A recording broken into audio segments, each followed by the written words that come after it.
We got married 1977 at Deer Lake, Ontario. We met in Steinbach, Manitoba, and then and then we got married in 1977, and then we got married in Deer Lake, and then we moved out to Winnipeg, Manitoba, to work as a carpenter. And my wife was a homemaker at that time. And in 1980, my my father-in-law got ill, and we decided to go and help with my father-in-law, my mother-in-law. We went back to Deer Lake. Deer Lake, Deer Lake had a very, very rough airport. In order to get from the airport to Deer Lake community, it's a 3-mile hike in the mud. So when we got there, it took them a long time to get our stuff from the airport to Deer Lake. It was rough. Everything got wet. And then we had 2 children at that time. His name is Bruce Everett Rae and Lydia Nevada Sharon Rae. Bruce was three years old, and Lydia was 2 years old. So so when we got there, my dad was okay, my mom was okay, and so they said, let's go camping. It was in the spring, I think it was in late April. So we took our elders out camping about 20 miles west of Deer Lake community, now where it's situated. We were there for about 2 weeks in the camp, getting rabbits, beaver, muskrats, and that's what we ate out there. My mother made it different ways. They boiled the rabbit, and then they fried the rabbit, and they smoked the rabbit, and then that's what they did with the beaver, and also the muskrats. That's how they made it. And then we had lots of ducks too. Ducks were coming in from the south, so we had lots of food. So we were there for 2 weeks, and then the ice was starting to, the snow was starting to melt off the shoreline, and then it was at that time, early 80s. The breakup was late June, middle of June, and that was late April. We had camp, and towards the middle of April, and in May, that's when you'd go duck hunting. Oh, it was really nice. It was easy to travel. The snow was melting, and then there was lots of ice. It didn't go away that fast. The melt was going slow at that time, early 80s. That's what, 37 years ago? That's a long time. Oh my goodness. I'm not really that old, ladies and gentlemen. Anyway, we decided to go camping at the end of the lake. That's about 45 miles west of the Deer Lake settlement. That's where, close to Barons River. It's about 35 miles from Barons River at the end of Deer Lake. So we stayed there for 6 weeks. About 6 weeks with our children, and we stayed out there camping and living off the land. We got lots of ducks, geese, all kinds of stuff, and we were rabbit snaring, and we had lots of rabbits. So we were smoking different kind of animals, ducks and rabbit and beaver, muskrat, and grouse. We had grouse there too. So, and we went with my brother. My brother's name is Amos, and his wife's name is Marianne. And my brother now for the last 20, 25 years has been an evangelist. He sings, and we're so proud of him. He goes all over Canada, States, to preach. That's my brother Amos, and we're very glad that he does that. And when we were there, we did live off the land. We had a canoe out there, and we paddled all over the place. We didn't have a motor. We just paddled all over west end of Deer Lake, and there's lots of lakes. There's lots of little rivers that we can portage and go fishing. But the best part of that time was the walleyes was spawning, and then the river was about 6 inches to about 8 inches deep.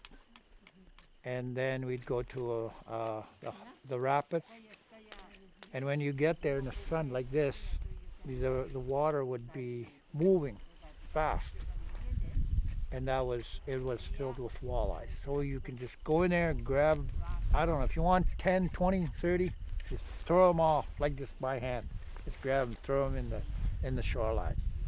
And my son was only 3 years old, and he fell in there, and he was swimming with a fish. He scared us.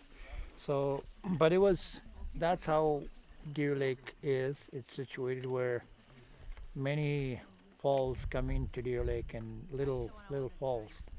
And at the west end, that's towards where we go towards Barons River. We go down towards Manitoba, Little Grand, and then we go get our groceries there. That's how my father and my grandfather would get groceries. They paddled over there, and that's how we'd get our groceries. And that's where we were. That would have been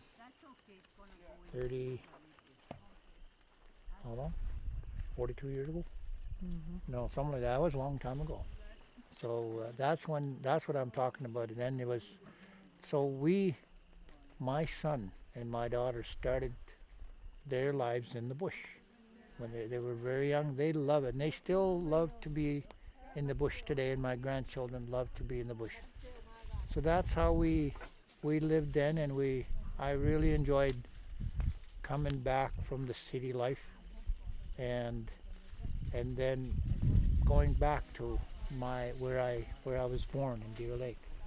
So that's how we lived most of our lives. My wife and I, when we moved back, we decided to live in Deer Lake and live the kind of life my father, my mother, and my father-in-law and my mother-in-law lived.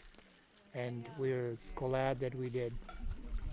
Since then, my wife and I had been given great opportunities to move out of Deer Lake and work for big companies. And when we decided to move there, we decided we're going to stay. And today, we live in Deer Lake, and we are glad that we did that.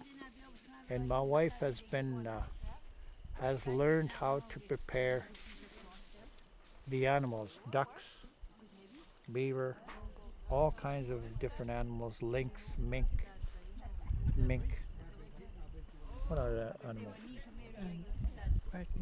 Marten and otters, rabbits, moose. That's another thing. We have lots of moose at Deer Lake, and I've killed a lot of moose since that time. And my mother taught us how to prepare different parts of the moose, and we eat a lot of different parts of the moose, like tongue, heart, liver, and then the intestines. So that's good food there, young man. and then we were told to use the animals as much as possible. The fat, we use it for different ways. Fat we use for light in the evening when we didn't have any kerosene.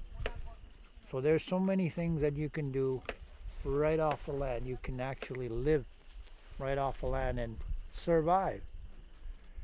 I couldn't do that anymore. I'm too old. So, but I did learn, and we practiced it with our two young children at that time. And later on in 1985, we had another son, and we have three children now. And all of them are adults.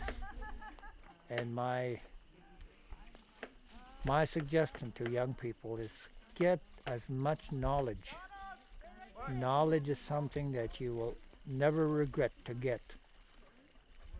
Try to know as much as you possibly can. And if you do that, you will have understanding. And if you have understanding, you will have wisdom. And that's what I intend to be. I want to be a wise old man when I grow up. When I get grown up, I want to be a wise old man. So I have learned so many things. I've learned how to fly an airplane. I have learned how to run a great big corporations. 1984, we started a little company, and we had $300,000. When I left the company, it was a $60 million corporation. So if you learn things, you will have opportunities. You will be given responsibilities. So young people, gain as much knowledge. Go to school, get instruction. You will do well. And I see a great future because of our young people. I see young people here at Fort 7. I am so impressed with young ladies, young men that are here, and I see a great future. So please listen to your parents, your grandparents as they tell you about life. You will do well.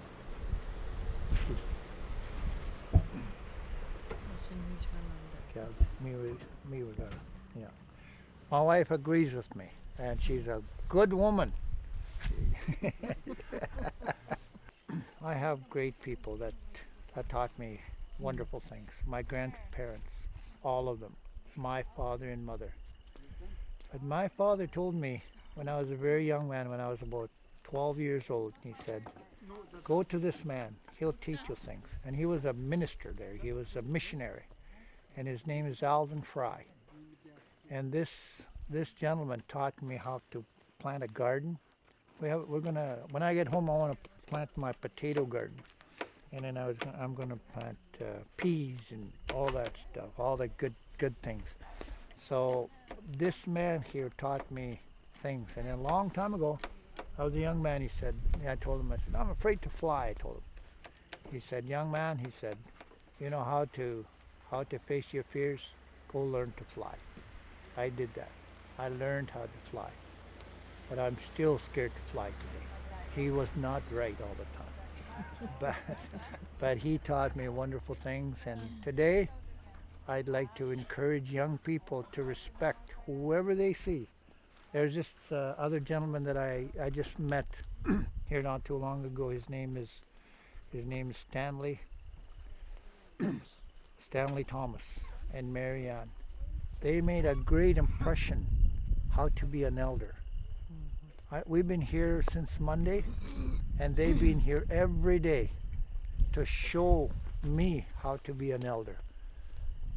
Stanley Thomas is 84. Mary Ann, I think, is 77 or something like that. When I'm 77, I want to be as strong as Mary Ann. But the most important person, I think, to me was a guy by the name of Alvin Fry and his wife, Lydia Ann Fry. They made an impact on me, and that's why I'm able to say thank you, please, all those courtesy things, to be a kind man. That I learned that from them.